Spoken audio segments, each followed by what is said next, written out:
Start करें हम लोग चैप्टर नंबर 3 स्टार्ट करना है आज हम लोगों ने। Force and motion. अच्छा, फोर्स एंड मोशन में सबसे पहले हम लोग डिस्टेंस और डिस्प्लेसमेंट के बारे में डिस्कशन करेंगे। तो डिस्टेंस और डिस्प्लेसमेंट को डिस्कस करने के लिए मैंने एक साइड पे दो पॉइंट्स बना दिए हैं, ए और बी। अब ए और बी दो पॉइंट्स के दरमियान जाने के काफ़ी डिफरेंट पाथ हो सकते हैं। ए और बी आप ऐसे भी जा सकते हैं, ए और बी आप ऐसे भी जा सकते हैं, ए और बी आप ऐसे भी जा सकते हैं। ठीक है, कोई भी पाथ को आप फॉलो करके ए से बी के दरमियान जा सकते हैं। ए और बी के दरमियान में in short infinite possible path है। जो भी पाथ बॉडी फॉलो करेगी उसको हम लोग डिस्टेंस कहते हैं। ठीक है, तो path followed by body is distance. ये एक स्केलर क्वांटिटी है क्योंकि इसमें डायरेक्शन डिफाइन करना जरूरी नहीं है। ठीक है, और ये मैनी पाथ हो सकते हैं, एक से ज्यादा पाथ हो सकते हैं, मैनी पाथ हो सकते हैं। ठीक है, स्केलर क्वांटिटी है, यूनिट इसके जो है वो मीटर्स ही है, ऐसा यूनिट्स। ठीक है, और डिस्प्लेसमेंट की अगर बात करें तो ए से बी के दरमियान का जो शॉर्टेस्ट पाथ है, शॉर्टेस्ट पॉसिबल पाथ, जो कि नॉर्मली एक स्ट्रेट लाइन होगा, ये जो मैं रेड से मार्क करूं, ये हमारे पास डिस्प्लेसमेंट होगा। ठीक है, तो ये शॉर्टेस्ट पाथ होगा या शॉर्टेस्ट डिस्टेंस होगा बिटवीन टू पॉइंट्स। ये वेक्टर क्वांटिटी होगी। ठीक है, ये हमेशा एक सिंगल पाथ होगा। दो पॉइंट्स के दरमियान में डिस्प्लेसमेंट एक सिंगल पाथ ही हो सकता है, एक से ज्यादा नहीं हो सकता। और इसके यूनिट्स भी क्या हैं, इसके यूनिट्स भी मीटर ही हैं। ठीक है, अच्छा, अब डिस्टेंस हम लोग निकालते किससे हैं, उसके लिए तो सिंपल सा फॉर्मूला है, S is equal to V T का फॉर्मूला इस्तेमाल करते हैं। लेकिन डिस्प्लेसमेंट किससे निकालते हैं, अगर मैं ए पॉइंट को किसी पोजीशन वेक्टर आर ए से रिप्रेजेंट कर दूं और बी पॉइंट को किसी पोजीशन वेक्टर आर बी से रिप्रेजेंट कर दूं, तो डिस्प्लेसमेंट हम किससे निकालेंगे, R B minus R A. यहाँ पर जो आर बी है ये इक्वल होगा X two I plus Y two J के इक्वल।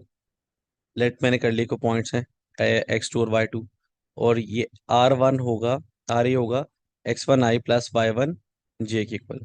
तो डिस्प्लेसमेंट हम कैसे निकालेंगे, X two minus X one I, इसको डिस्टेंस फार्मूला पढ़ा होगा आप लोगों ने मैथमेटिक्स में भी।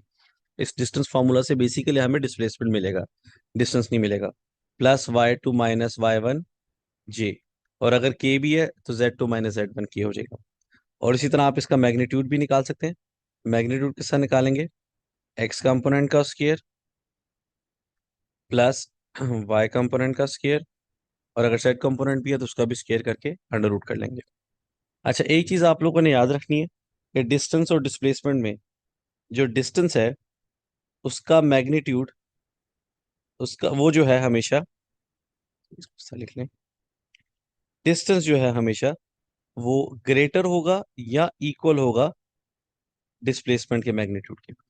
डिस्टेंस या तो डिस्प्लेसमेंट से ज्यादा हो सकता है या फिर सिर्फ एक ही पॉसिबिलिटी कि उसकी इक्वल हो जाए। इक्वल कब होगा, डिस्टेंस और डिस्प्लेसमेंट का मैग्नीट्यूड इक्वल कब होगा, जब बॉडी स्ट्रेट लाइन मोशन में मूव करे। स्ट्रेट लाइन मोशन में मूव करने का क्या मतलब है, कि बॉडी वही रेड वाला पाथ फॉलो करे, ये वाला। तो यही इसका डिस्टेंस है और यही क्या होगा, इसका डिस्प्लेसमेंट होगा। अदरवाइज डिस्टेंस हमेशा ग्रेटर होगा और डिस्प्लेसमेंट हमेशा लेस होगा। अच्छा, एक और चीज आपने याद रखनी है कि डिस्टेंस, डिस्टेंस कभी भी नेगेटिव नहीं हो सकता, कैन नेवर बी नेगेटिव, क्योंकि स्केलर क्वांटिटी है। जबकि डिस्प्लेसमेंट कैन बी नेगेटिव। अगर मैं इस पॉइंट से इस पॉइंट के दरमियान का डिस्टेंस की बात करूं तो वो 2 मीटर्स होगा जाने का भी, और वापस आने का भी डिस्टेंस कितना होगा, 2 मीटर्स ही होगा। लेकिन अगर मैं डिस्प्लेसमेंट की बात करूं तो वो जाने का 2 मीटर और वापस आने का -2 मीटर होगा, डायरेक्शन चेंज होगी, वेक्टर क्वांटिटी है डिस्प्लेसमेंट। तो इसी तरह अगर टोटल डिस्टेंस निकालना हो हमने पूरे पाथ का, तो टोटल डिस्टेंस इसका कभी भी जीरो नहीं होगा। तो distance can never be zero. जबकि इसका टोटल डिस्प्लेसमेंट निकालना हो, जाने का 2 वापस आने का -2, तो डिस्प्लेसमेंट का मैग्नीट्यूड जीरो हो सकता है। ये बड़ी इंपॉर्टेंट बात है, याद रखनी है आपने। दो पॉइंट्स के दरमियान का डिस्टेंस, ये चले किसका के लिए आप, मूविंग बॉडी के लिए, मूविंग बॉडी का डिस्टेंस डिस्प्लेसमेंट कभी है। भी जीरो नहीं हो सकता। डिस्टेंस एस होगा और डिस्प्लेसमेंट -2। जी, कुछ बोल रहा है कोई। अच्छा, सो मैं बता ही रहा था कि मूविंग बॉडी का डिस्टेंस कभी भी जीरो नहीं हो सकता। ठीक है, मूविंग बॉडी का डिस्टेंस कभी भी जीरो नहीं हो सकता, लेकिन मूविंग बॉडी का डिस्प्लेसमेंट जीरो हो सकता है। अगर बॉडी जिस पॉइंट से स्टार्ट करे घूमकर उसी पॉइंट पे वापस आ जाए तो उसका डिस्प्लेसमेंट कितना हो जाएगा? उसका डिस्प्लेसमेंट उस केस में जीरो हो जाएगा। ठीक है, लेकिन डिस्टेंस जीरो नहीं होगा। ये चीज का ख्याल रखना आप लोगों ने। चलें जी, एक आध एमसीक्यू करते हैं इस टॉपिक से रिलेटेड, और फिर हम लोग नेक्स्ट टॉपिक पे चलेंगे जी। जी, एमसीक्यू है जी आपके पास।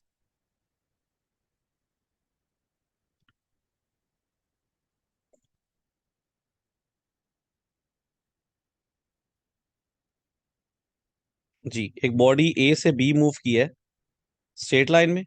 फिर उसने एक सेमी सर्कल ले लिया है।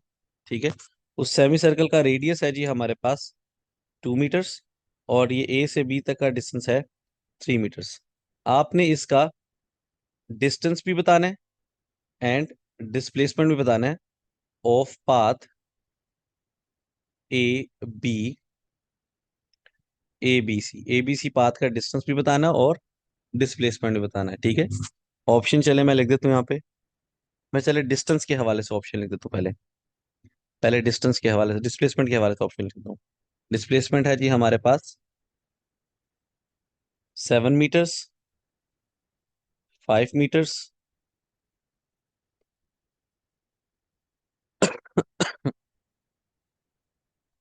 3+2 पाई, या डी है 9 मीटर्स। चले जी, इसका डिस्प्लेसमेंट बताएं जी जरा जल्दी से मुझे।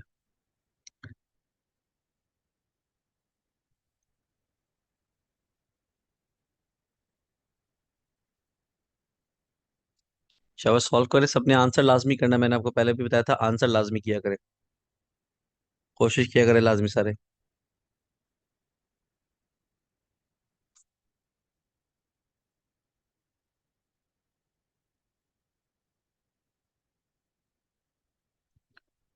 जी, एक बच्चे ने बता दी 5 मीटर, गुड। बाकी लोग भी ट्राई ट्राई करें जी जल्दी से जरा। क्वेश्चन आपकी स्क्रीन पे आ रहा होगा। ए से B, B to C, A to B straight line में मूव किया है, देन बी टू सी एक सेमी सर्कल में मूव किया है। आपने इसका डिस्प्लेसमेंट बताना है। हाँ जी, एक और बच्चे ने आंसर कर दी 3+2 पाई। बाकी भी ट्राई करें जी लाजमी।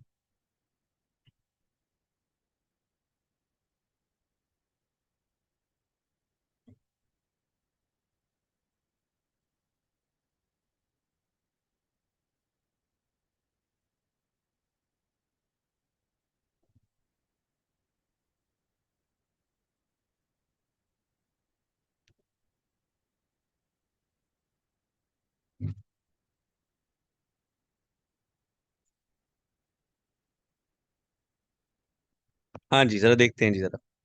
अच्छा जी, देखें जरा, डिस्प्लेसमेंट निकालने के लिए आपने क्या किया करना है, सुन लें जरा सारे बात। ठीक है, एक बच्चे का आंसर ठीक है, बाकियों का गलत है। आप लोगों ने क्या करना है, जो भी पाथ गिवन है, ए से बी गया है, डी गया है, सी गया है, जैसे मर्जी घूमा है, स्ट्रेट हुआ है, ठीक है, जो सेमी सर्कल लिए, सर्कल लिए, आपने सिर्फ क्या करना है, डिस्प्लेसमेंट निकालने के लिए इनिशियल पॉइंट देखना है कौन सा है, और यहाँ पे ए है, और फाइनल पॉइंट देखना है कौन सा है, वो सी है। उसके दरमियान में स्ट्रेट लाइन लगा देनी, वो आपके पास डिस्प्लेसमेंट हो जाएगा। तो ये हमारे पास डिस्प्लेसमेंट है। ए इनिशियल पॉइंट और फाइनल पॉइंट, जो भी इनिशियल पॉइंट है, जहां से मर्जी घूम फिर के जाए, बेशक 10 पॉइंट में रास्ते में रुके, लेकिन आपने इनिशियल और फाइनल पॉइंट पे स्ट्रेट लाइन लगा देना, ये हमारे पास डिस्प्लेसमेंट है। अभी डिस्प्लेसमेंट निकाले कैसे? ये देखें जी, ये कितना है जी? ये हमारे पास 3 मीटर्स है। और ये कितना होगा? ये ऊपर सेमी सर्कल का डायमीटर बन गया है, रेडियस उसका 2 मीटर है, तो डायमीटर इसका 4 मीटर होगा। तो आप पाइथागोरस थ्योरम आप इस्तेमाल कर सकते हैं। √3² + 4², तो कितना बन गया? 9 + 16, सबको पता है वो कितना बनता है। तो 5 हमारे पास इसका राइट आंसर बन गया। ठीक है। अच्छा जी, इसके बाद हमारे पास है the ratio of the displacement and distance of a body cover a circle will be.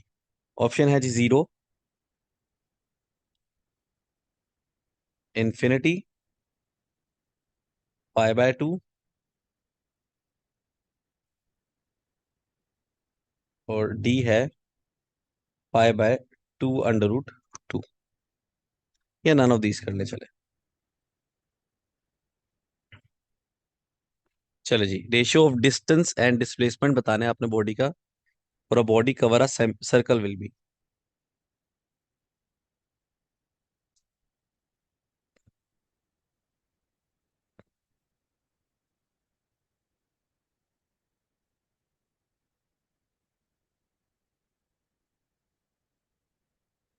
हाँ जी, सर्कल। एक बच्चे ने आंसर ठीक बता दी जी, जीरो। कैसे जीरो है जी, देख लीजिए जरा। सर्कल का डिस्प्लेसमेंट कितना होगा? सर्कल में बॉडी जिस पॉइंट पे स्टार्ट करता है घूमकर उसी पे वापस आ जाता है।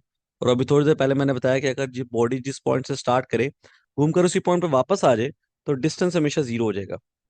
सॉरी, डिस्प्लेसमेंट हमेशा जीरो हो जाएगा। अब सर्कल का डिस्टेंस कितना होता है, वैसे ही सुन ले अगर पूछा जा सकता है आपसे। सर्कल का डिस्टेंस होता है पूरे सर्कल की लेंथ, विच इज सरकमफेरेंस, जो कि 2 पाई आर है। आपने इन दोनों की रेशियो बतानी है, distance by displace displacement by distance की। तो 0/2 पाई आर कितना बन जाएगा? जीरो बन जाएगा। ठीक है। इसी तरह आपसे अगर डिस्टेंस टू डिस्प्लेसमेंट पूछता फिर आंसर इनफिनिट बनता। लेकिन अगर मैं क्वेश्चन को थोड़ा सा चेंज कर दूं, ओफा,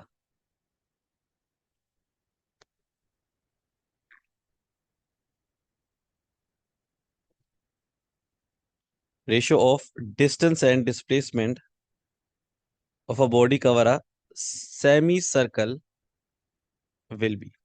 चलें जी, बताएं जी जरा।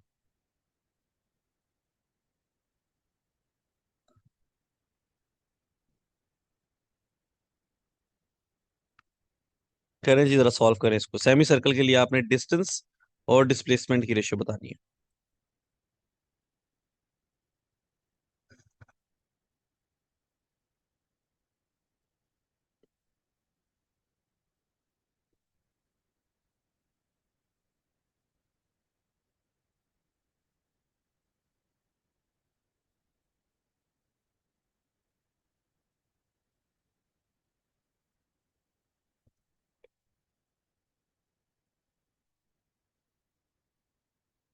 जी को बताएगा।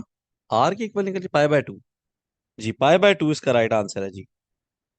देखें जी जरा, सेमी सर्कल पहले निकालते हैं जी हम लोग डिस्टेंस। पूरे सर्कल का डिस्टेंस 2 पाई आर, आधे सर्कल का डिस्टेंस 2 पाई आर/2, वो कितना हो जाएगा? पाई आर। डिस्प्लेसमेंट, मैंने कहा डिस्प्लेसमेंट किसका निकालना है? इनिशियल पॉइंट और फाइनल पॉइंट में स्ट्रेट लाइन लगाए, ये डिस्प्लेसमेंट बन जाएगा जी, जो कि डायमीटर के इक्वल ही निकल रहा है, which is equal to 2 R. अब आपने डिस्टेंस बाय डिस्प्लेसमेंट की रेशियो निकालनी है, तो पाई/2 आर, आर आर से कैंसिल हो गया। आंसर क्या निकला है आपके पास? पाई/2। ठीक है। चलें जी, सेम क्वेश्चन आपसे क्वार्टर सर्कल के लिए भी पूछा जा सकता है। सेमी सर्कल की बजाय अब हम क्या करते हैं? Quarter circle. ठीक है। चलें जी, ट्राई करें जी जरा, क्वार्टर सर्कल के लिए ट्राई करें खुद से। शाबाश, कोशिश करें।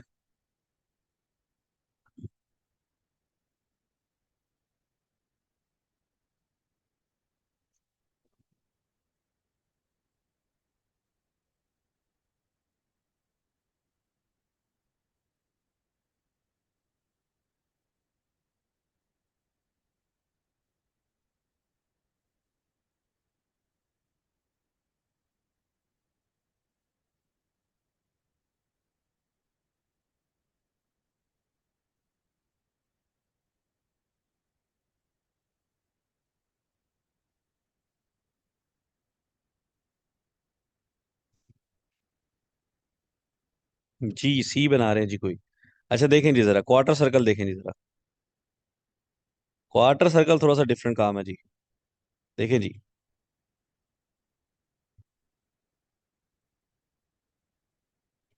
ये देखें जी, ये सेमी सर्कल था, इसका भी हाफ करना है जी हम लोगों ने। ये जी मैंने क्वार्टर सर्कल बना लिया। तो सबसे पहले हम निकालते हैं डिस्टेंस। डिस्टेंस किसके इक्वल होगा जी? पूरे सर्कल का डिस्टेंस 2 पाई आर, ये क्वार्टर है, डिवाइडेड बाय 4, तो पाई/2 हो गया डिस्टेंस। मुश्किल काम नहीं था। डिस्प्लेसमेंट, डिस्प्लेसमेंट इनिशियल और फाइनल पॉइंट के दरम्यान में मैंने आपको बताया स्ट्रेट लाइन लगाया करें। ठीक है। तो ये हमारे पास बेसिकली डिस्प्लेसमेंट है। अब ये निकालें कैसे? जी देखें जी जरा, अगर हम सर्कल की बात करें, सर्कल का ये हिस्सा आर के इक्वल है, रेडियस के, और ये भी आर है, तो पाइथागोरस थ्योरम इस्तेमाल कर सकते हैं ना। ये डिस्प्लेसमेंट हो गया। तो डिस्प्लेसमेंट किसके इक्वल निकल आएगा जी? r² + r² अंडर रूट, वो बन गया 2√2 r के इक्वल। अब इनकी रेशियो निकालें हम। जी, तो क्या बन गया? पाई/2 डिवाइडेड बाय √2 × r, तो आर आर से कैंसिल हो गया, तो π/2 √2 आंसर बनेगा, which is none of these. ठीक है। तो इस तरह आपसे कोई भी सर्कल, किसी भी चीज का रेडियस आपसे निकालने के लिए कहा जा सकता है। ध्यान से देखें जी, 2-3 लोगों ने आंसर बताया, गलत बताया। ठीक है, आपने पाइथागोरस थ्योरम से आप इसको सॉल्व कर सकते हैं। चलें जी, नेक्स्ट टॉपिक में मैं जा रहा हूँ, वो है स्पीड एंड वेलोसिटी। जी, जिस तरह हमारे पास डिस्टेंस और डिस्प्लेसमेंट था, उसी तरह स्पीड एंड वेलोसिटी है। जी, ये क्या होगा जी? Rate of change of distance. ठीक है, इसको हम v से रिप्रेजेंट करते हैं, ये s/t के इक्वल होगा। यूनिट इसकी क्या है जी? स्केलर क्वांटिटी है ये पहले नंबर पे, और यूनिट इसके मीटर्स पर सेकंड ही है। ठीक है। अच्छा, इसी तरह आपके पास जिस तरह स्केलर, जिस तरह डिस्टेंस जो है वो नेगेटिव नहीं हो सकता था, ये भी कैन नेवर बी नेगेटिव, ये भी कभी भी नेगेटिव नहीं हो सकता। और जिस तरह डिस्टेंस जो है मूविंग बॉडी का कभी भी जीरो नहीं हो सकता था, स्पीड भी मूविंग बॉडी की कभी भी जीरो नहीं हो सकती। इसी कंपैरिजन से हम लोग वेलोसिटी को भी डिस्कस कर लेते हैं।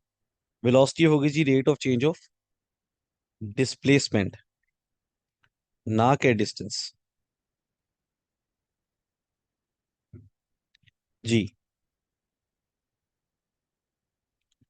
तो v वेक्टर साइन के साथ रिप्रेजेंट करते हैं, d/t होगा। ठीक है, ये कौन सी क्वांटिटी है जी? ये वेक्टर क्वांटिटी है, यूनिट इसके मीटर पर सेकंड ही है। ये नेगेटिव हो सकती है क्योंकि डिस्प्लेसमेंट नेगेटिव हो सकता है, और एक मूविंग बॉडी का क्योंकि डिस्प्लेसमेंट जीरो हो सकता है, तो मूविंग बॉडी की वेलोसिटी भी जीरो हो सकती है। ठीक है। और इंपॉर्टेंट बात आप लोगों ने याद रखनी है कि स्पीड हमेशा ग्रेटर और इक्वल होगी वेलोसिटी के मैग्नीट्यूड से। ये कैसे पता लगा? ये हमें ऊपर स्पीड वेलोसिटी डिस्टेंस और डिस्प्लेसमेंट के रेशियो से ही पता लगा, के फॉर्मूला से ही पता लगा, क्योंकि डिस्टेंस हमेशा ज्यादा है, इसलिए स्पीड भी हमेशा ज्यादा हो। ठीक है। अच्छा, इसके बाद हम थोड़ी सी बात करते हैं टाइप्स ऑफ वेलोसिटी की। पहले टाइप्स ऑफ वेलोसिटी में जो बेसिक बेसिक टाइप्स है उसके मैं सिर्फ नाम लिख रहा हूँ, डिस्कस में नहीं कर रहा उसको। डेफिनेशन है, टाइम वेस्ट करने वाली बात है। सबसे पहले यूनिफॉर्म वेलोसिटी, सबको पता है क्या होती है जी uniform velocity? Equal velocity in equal interval of time. Second number पे वेरिएबल वेलोसिटी, जी क्या होती थी variable velocity? Unequal displacement in equal interval of time. Moving body का डिस्प्लेसमेंट मैंने ऊपर बताया ना, अभी हमने सर्कुलर मोशन के लिए भी तो डिस्प्लेसमेंट जीरो निकाला। ये देखें जी तलहा, ये देखिए जरा, अभी थोड़ी देर पहले हमने क्वेश्चन भी किया, सर्कुलर मोशन का डिस्प्लेसमेंट जीरो निकाला। फिर मैंने ऊपर एक और एग्जांपल भी दी कि जाने का बॉडी का डिस्प्लेसमेंट 2, वापस आने का -2, तो डिस्प्लेसमेंट जीरो हो गया। सिंपल सी बात, अगर याद रखे कि अगर एक बॉडी राउंड ट्रिप ले ले, जिस पॉइंट से स्टार्ट करे घूमकर उसी पॉइंट पे वापस आ जाए, तो उसका डिस्टेंस डिस्प्लेसमेंट जीरो हो जाएगा। अच्छा जी, इसके बाद हम बात करते हैं थर्ड नंबर पे इंस्टेंटेनियस वेलोसिटी की। हाँ जी, कैसे निकालते हैं जी instantaneous velocity? Limit delta t approaches to zero del d by del t, ये फॉर्मूला आपने पढ़ा होगा। सिमिलरली हम बात कर सकते हैं एवरेज वेलोसिटी की। एवरेज वेलोसिटी किस इक्वल होगा जी? Total displacement by total time, by total time. ठीक है। तो ये कुछ छोटी मोटी बेसिक सी डेफिनेशन थी जो कि आपको पता होनी चाहिए थी। अच्छा जी, इसके बाद जो इंपॉर्टेंट डेफिनेशन है वो है, इंपॉर्टेंट जो वेलोसिटी जिसमें से काम पूछा जा सकता है, वो है रिलेटिव वेलोसिटी। रिलेटिव वेलोसिटी में से काम आपके पास काफी ज्यादा आ सकता है। रिलेटिव वेलोसिटी का मतलब क्या होता है? Velocity of one body with respect to other. ठीक है, इससे कुछ केसेस डिस्कस करते हैं। केस वन, आपके बाद bodies both bodies moving in same direction. Let's say आपके पास दो बॉडीज हैं, ये मास m1 है, ये मूविंग विद वेलोसिटी v1। ठीक है, और एक और बॉडी है moving with velocity v2, same direction में ट्रैवल कर रही है। ठीक है। तो इनकी इनकी जो रिलेटिव वेलोसिटी है वो किसका निकालते हैं हम लोग? इनकी रिलेटिव वेलोसिटी निकालते हैं v, दोनों को माइनस करके, v1 माइनस v2 से, दोनों को क्या करते हैं? माइनस। ठीक है, तो जब भी दो बॉडी सेम डायरेक्शन में ट्रैवल करी हो, उनकी रिलेटिव वेलोसिटी के साथ निकालनी, दोनों को माइनस करना है। ठीक है जी। नेक्स्ट केस देखते हैं जी, case number 2। Body is moving in opposite direction. हाँ जी, अगर ऑपोजिट डायरेक्शन में ट्रैवल करते हुए आ रही bodies. Case number 2, body is moving in opposite direction. ठीक है, एक इस तरफ और एक इस तरफ, ये V2। ठीक है, तो इनकी रिलेटिव वेलोसिटी किस तरह निकालेंगे? इनकी रिलेटिव वेलोसिटी दोनों को ऐड करके निकालेंगे। ठीक है, इसी तरह अगर बॉडीज एक दूसरे के परपेंडिकुलर ट्रैवल करते हुए आ रही है, तो रिलेटिव वेलोसिटी किस तरह निकालेंगे?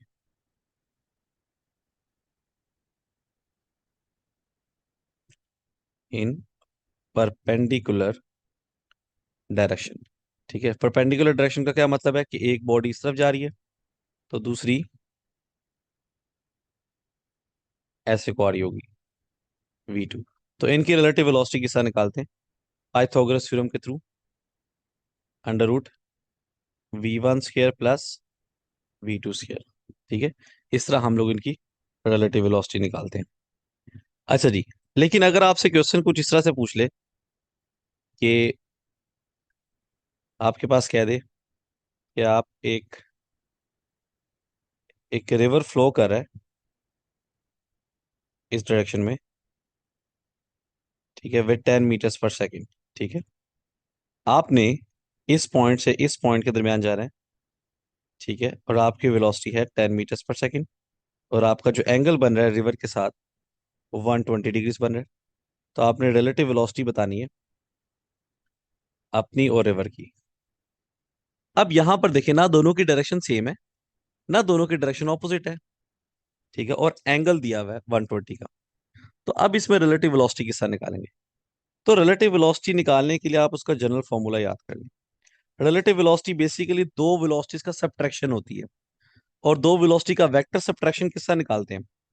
हमने चैप्टर नंबर 2 में पढ़ा था, V1 square plus V2 square minus 2V1 V2 into cos of theta under root. ये जनरल फॉर्मूला आपने याद रखना है रिलेटिव वेलोसिटी निकालने के लिए। ठीक है, इस फॉर्मूला से आप लोग रिलेटिव वेलोसिटी बड़े आराम से निकालेंगे। ये जो ऊपर वाले तीन फॉर्मूलाज देखे हैं वो भी इसी से बने हुए हैं। देखिए यहां पर थीटा कितना है, 0। और जब इसमें 0 पुट करेंगे इस फॉर्मूला में, तो वी रिलेटिव क्या बन जाएगा?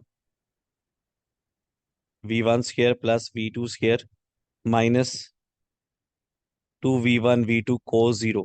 कोस 0 1 होता है ना, तो हो जाएगा V1 square V2 square minus 2V1 V2। वो कितना बन जाएगा? V1 माइनस V2 का होल स्क्वायर बन गया, वो अंडर रूट से कैंसिल होकर V1 माइनस V2 निकल आया। तो देखिए सेम डायरेक्शन के लिए यही काम किया था हम लोगों ने, V1 माइनस V2 किया था जब एंगल 0 था। ठीक है, इसी तरह अगर एंगल 180 पुट करेंगे तो ये वाला फॉर्मूला निकल आएगा, V1 प्लस V2। इसी तरह एंगल 90 पुट करेंगे तो ये फॉर्मूला निकल आएगा। अगर इनके अलावा कोई एंगल है तो आपने वो एंगल ही डायरेक्ट फॉर्मूला में पुट कर देना है। तो जनरल फॉर्मूला मैंने लिख दिया, ये फॉर्मूला आप लोगों ने याद रखना है। इसमें से सवाल काफी ज्यादा आते होते हैं जी। चलें अब जरा मुझे आंसर निकाल दें फिर इसका, इस क्वेश्चन का ही। आप ट्रैवल कर रहे हैं 10 मीटर्स पर सेकंड से, रिवर भी 10 मीटर पर सेकंड से ट्रैवल कर रहा है। आप में और रिवर में जो एंगल बन रहा है, एक मिनट जरा, एंगल गलत बन गया। आप में और रिवर में जो एंगल बन रहा है वो बन रहा है 60 कर लें जी, 60 का एंगल बन रहा है। ठीक है, चलें जी, अब रिलेटिव वेलोसिटी निकालें जी।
जी। गुड फातिमा।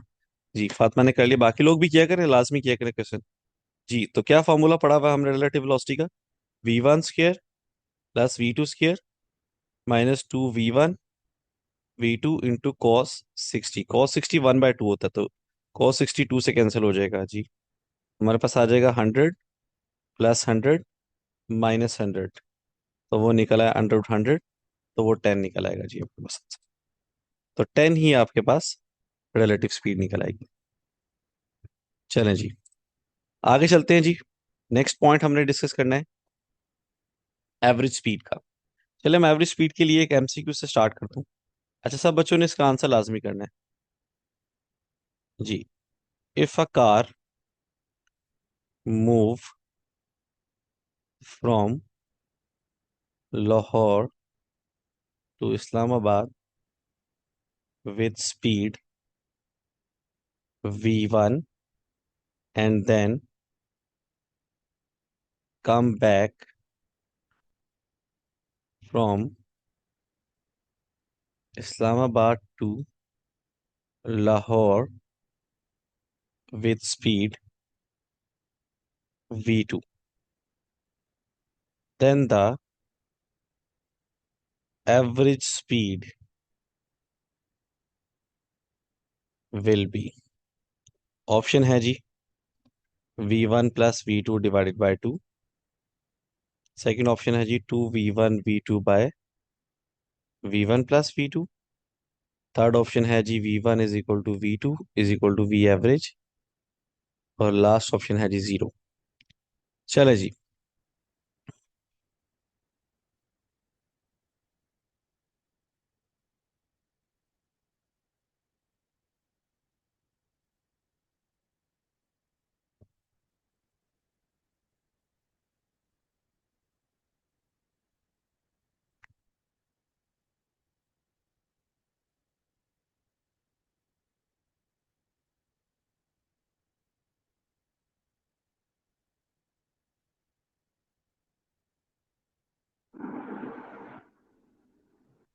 जी, एक बच्चे ने आंसर किया, बाकी भी आंसर करें लाजमी।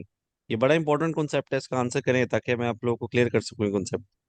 जो भी आपके माइंड में आंसर है उसको क्लियर करें।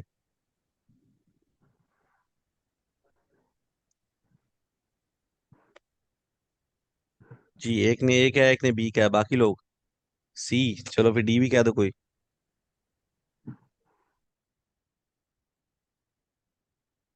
बी।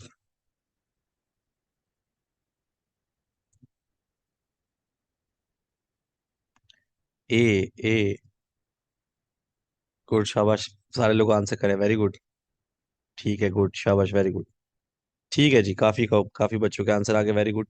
ऐसी रिस्पॉन्स किया करें ताकि पता लगे आप लोग एक्टिव है। अच्छा, इसका राइट आंसर है बी। अच्छा जी, कैसे है सुने जरा आप। काफी बच्चों के माइंड में एवरेज का नाम सुनते ही v1 plus v2 divided by 2 ही आता है।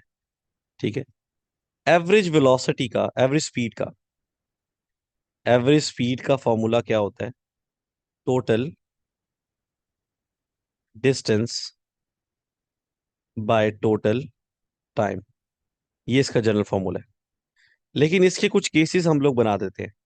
इसी फॉर्मूला से ही हम लोग डेरिवेशन करके एवरेज वेलोसिटी के फॉर्मूलाज निकाल सकते हैं। मैं डेरिवेशन नहीं करवा रहा कि वो हमारी जरूरत नहीं है। केस वन, अगर आपके पास टाइम इंटरवल सेम हो। केस टू, अगर आपके पास डिस्टेंस इंटरवल सेम हो। एंड केस थ्री, अगर आपके पास स्पीड इंटरवल सेम हो।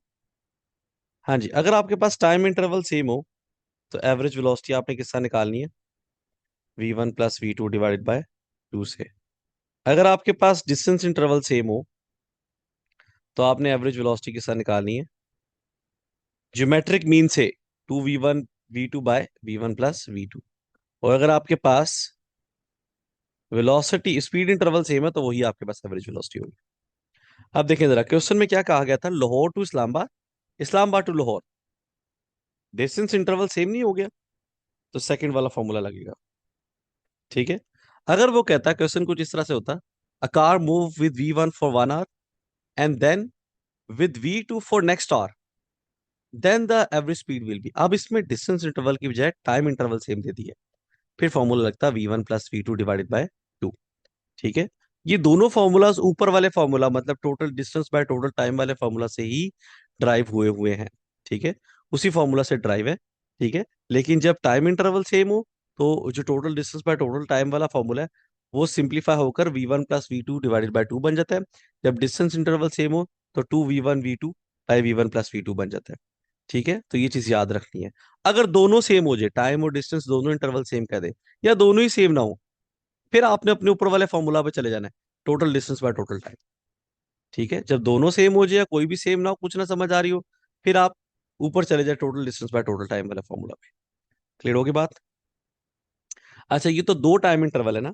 अगर तीन हो, चार हो, पांच हो, फिर क्या करना है आप लोगों ने? तो इसके लिए इसका जनरल फॉर्मूला भी याद कर लें। इसके लिए इसका जनरल फॉर्मूला क्या है? v1 + v2 + v3 /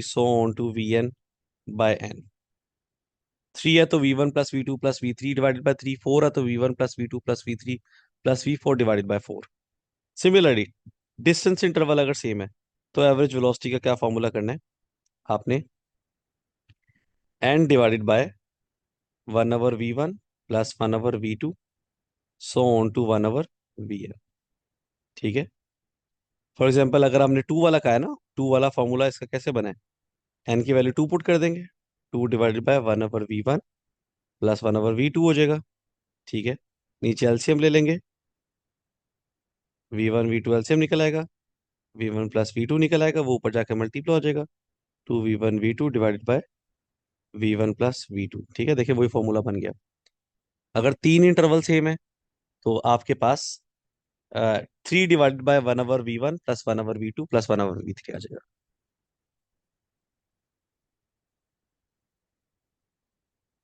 हानि, कौन से दो फॉर्मूलाज की कंडीशन पूछ रही है आप? ये वाले जो मैंने जनरल फॉर्मूला लिखे हैं? इस सर ये जो आपने लिखे हैं ना एवरेज डिवाइड बाय एन करके इसके। ये मैंने कहा है कि देखिए ऊपर जो मैंने व्हाइट कलर के फॉर्मूला लिखे हुए हैं वो दो इंटरवल के लिए है, कि लाहौर टू इस्लामाबाद, इस्लामाबाद टू लाहौर, मतलब मैंने कहा 1 घंटे के लिए v1 से ट्रैवल किया, अगले 1 घंटे के लिए v2 से ट्रैवल किया, दो इंटरवल्स है ना। मैं तीन इंटरवल दे दूं, अगले 1 घंटे के लिए v1, उससे अगले 1 घंटे के लिए v2, उससे अगले 1 घंटे के लिए v3, तो एवरेज स्पीड किसका निकालेंगे? मैं 4 इंटरवल दे दूं, 5 दे दूं, तो उसके लिए लिखा है मैंने। सिमिलरली डिस्टेंस इंटरवल दे दूं, 10 मीटर का डिस्टेंस उसने 10 मीटर पर सेकंड से ट्रैवल किया, नेक्स्ट 10 मीटर्स का डिस्टेंस उसने 20 मीटर पर सेकंड से ट्रैवल किया, नेक्स्ट 10 मीटर का डिस्टेंस उसने 40 मीटर पर सेकंड से ट्रैवल किया, तो एवरेज स्पीड निकालें। तो कैसे निकालेंगे? n/(1/v1 + 1/v2 + 1/v3 n की वैल्यू 3 रखेंगे, तो 3/(1/v1 कितना होगा? 1/10, 1/20 + 1/40। उधर से सिंप्लीफाई कर लेंगे।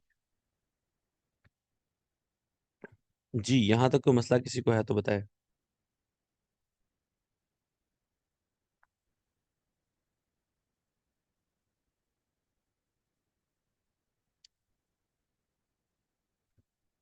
चले जी, आज हम लोग यहीं तक रखेंगे। ठीक है, कल का लेक्चर हम थोड़ा सा लेंथी करेंगे, कल और परसों का लेक्चर। आज क्योंकि फर्स्ट लेक्चर था इसका, तो मैं थोड़ा सा शॉर्ट करूँ, वैसे भी अभी 2 मिनट बाद क्लास बंद हो जाएगी। ठीक है, तो 2 मिनट बाद क्लास जब बंद हो जाए तो आपको रिज्वाइन करने की जरूरत नहीं है। आज का काम हम लोग यहीं तक रखेंगे। ठीक है, ये जो काम है, ये जो फाइल है कंप्लीट, ये आपको तब मिला करेगी जब चैप्टर कंप्लीट हो जाएगा।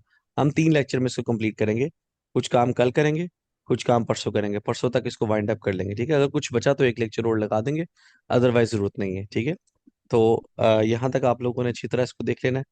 कोई मसला हुआ तो मेरे से ग्रुप में पूछ लेगा। अच्छा, और जो एक बच्चा रह गया था उसने मुझे कहा था केस 2 और केस 3, केस 2 और 4, कौन था वो? है भी अवेलेबल यहाँ पे? है?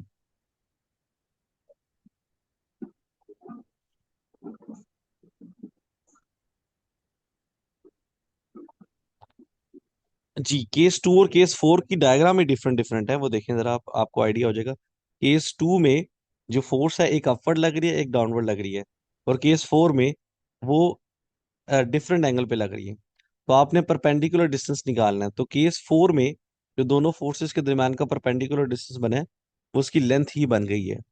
ठीक है, तो इस वजह से हमने जो है वो लेंथ को ही कंसीडर किया था उसके। जी, क्लियर हुई बात इसके इसके बारे में?